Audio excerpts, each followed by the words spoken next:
आज एक पेशेंट आए हैं जिनके ऐसे केसेस शुगर लो के हमारे पास वैसे बहुत ज़्यादा होते हैं, लेकिन आज का ये जो केस था उसमें एक ख़ास बात ये थी कि खाना खाने के फ़ौरन बाद उसका जो है वो शुगर लेवल गिर जाता है। उसके अंदर जिस्म में हिम्मत, जान, ताकत नहीं रहती। एकदम जैसे बंदे की हिम्मत टूट जाती है कि इंसान कहता है बस मैं आराम कर लूँ, लेट जाऊँ, सो जाऊँ, बिल्कुल जिस्म में ताकत नहीं है।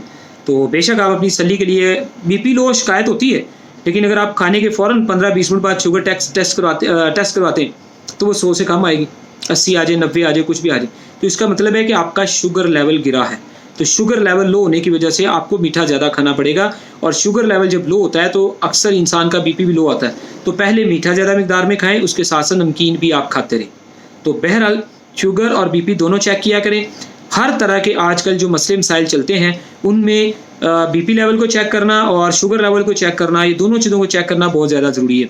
तो जितना ज़्यादा आप एहतियात से चलेंगे, ज़िंदगी खूबसूरत अच्छी गुजरेगी, और जो आप जिन मसलों के आप अपने इलाज मुआवजा करवा रहे होते हैं, वो भी कामयाब हो जाएगा। तमाम ओवरसीज जो है, आउट ऑफ कंट्री के लोग जो है, मुल्क से बाहर वाले लोग जो है, ठीक है जी, कोई भी मेडिसिन दवाई मंगवाना चाहें तो उससे पहले आप हमें वीडियो कॉल जरूर किया करें, ताकि हर तरह की 2 नंबरी और धोखे फ्रॉड से बचा जा सके।